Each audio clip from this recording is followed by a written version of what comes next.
Thursday! Yeah, there's Thursday. Week's almost over. Woo! Maybe it finally stopped raining by now in Cleveland. I don't know, just hopeful thinking.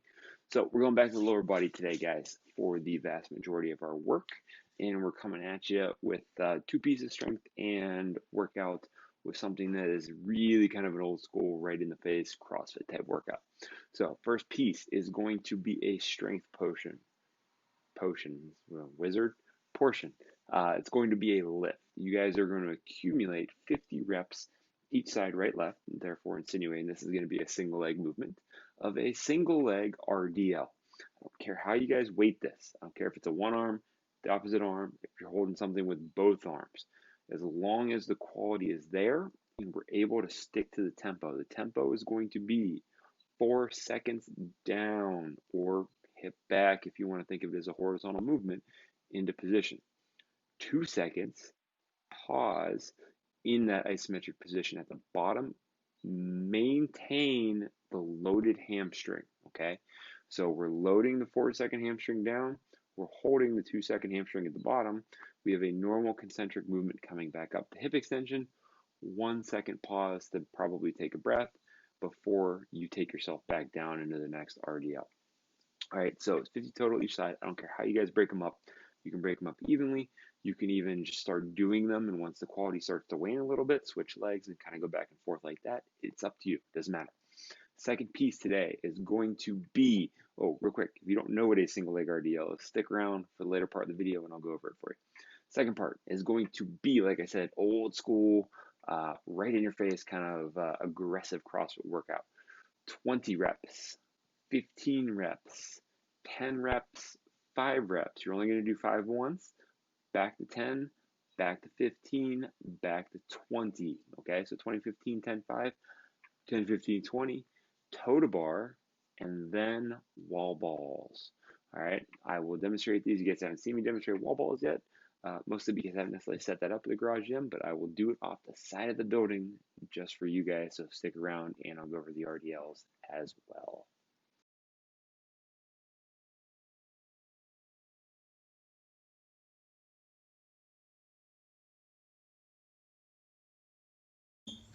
All right, guys, we are out here talking RDLs.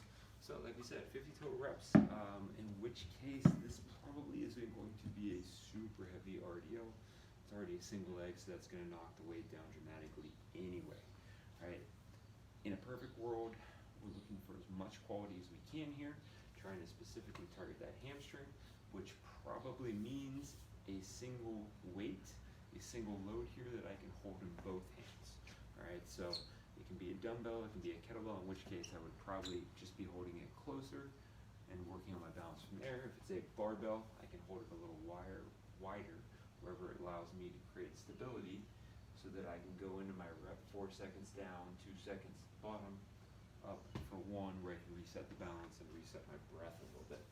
Now, if you guys don't have a barbell or a kettlebell, you can hold double-handed in the middle of our body, meaning it's probably lighter kettlebells. Or if we have dumbbells, a couple different ways you guys can do this. We can hold them both in this circumstance, right? I'm not going to go through the tempo, I'm just going to go through the movement. We can hold one of them, meaning you can try and hold it like a bilateral hold, or if it's too light and you want to mix it up and create some difficulty by doing a single arm movement, we can either have it on the same side, in which case you want to think about lining that inside hex up with the pinky toes and working through from there. We can take it to the opposite side, in which case I tend to line this up with the opposite hip that's going to be going back so that it's a smoother hinge pattern. Maybe even thinking about the inside of this head of the dumbbell being right on the inside of the ball of my foot. Okay, the big thing here is if you guys are going to go opposite side, we're going to offset that. I want you to make sure you're not rotating at the torso. That is a thing that can be programmed and has a benefit and a purpose to it, but it's not something I want you doing right now, mostly because it takes a lot of practice and it will draw away from the quality of the lift, especially early on when we're learning how to do that.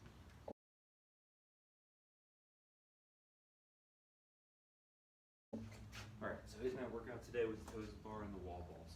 If you guys have done the toes to bar, pretty self-explanatory. Just as the name insinuates, toes touching the bar.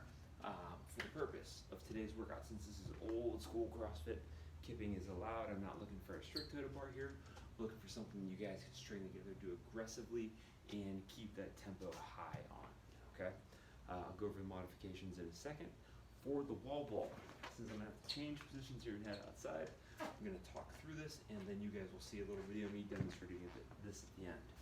Now, wall ball, we're gonna treat this just like a thruster, meaning that bar is on the shoulders, or in this case, the bar is at the chest in a front rack position. I squat all the way down in position, nice vertical front squat, quad dominant type position, coming up through the legs and hips, creating my hip extension, squeezing my glutes into pushing with the hands, arms, and releasing the shoulders into an overhead position, where you'll notice the ball comes out of the hands and floats up, makes contact with either my 10-foot, 9-foot, or 8-foot mark on the wall in a nice smooth manner and pattern. Entire body working together from the ground up in order to create the explosiveness. As it comes down, sort of like the return of the toe to bar here, the trick is, can I receive it in a smooth manner in that same decelerated chest position, so that it almost enables me to go down to my squat by creating some energy that'll push me down into my squat, that I could turn around and go back into that next rep.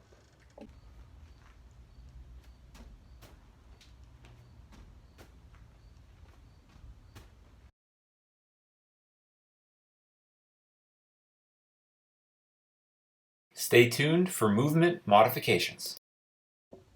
Alright guys, we're talking about how to modify today's stuff. So, with the RDL, it essentially means that the weight is at or below the hips when we go into our hinging pattern.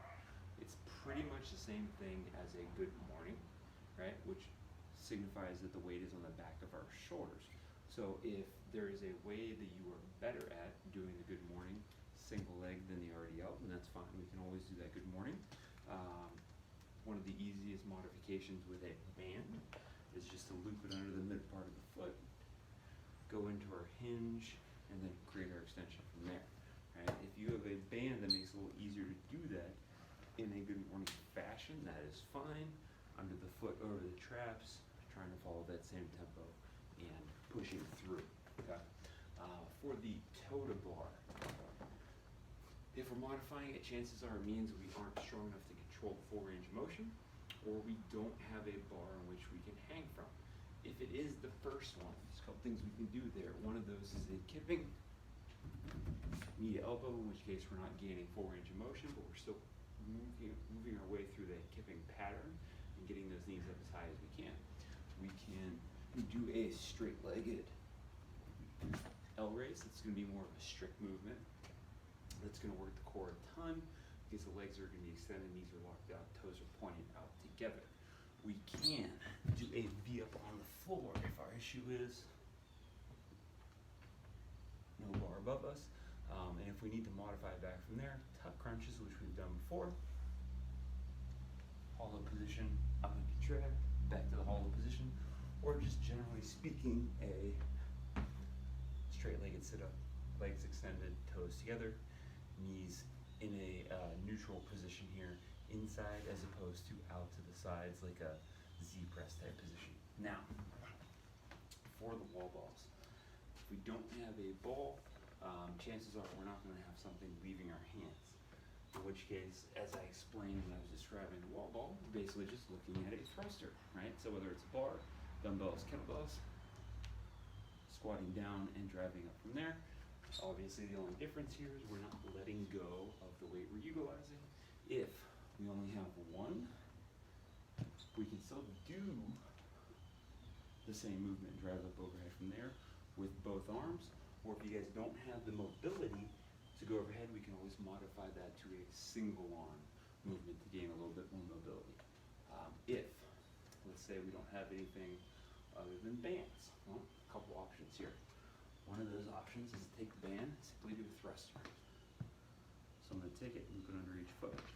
From there, set it on the front of the shoulders in a front rack type position. I squat and I drive up overhead, okay? If our band is too big for that, there's a couple things we can do, which is either a front squat by itself, meaning I don't have the strength to press it up overhead, but I do have the strength to do the squat, or I can loop it on the back of the shoulders, utilize it as a squatting resistance tool, or I can simply go into a good morning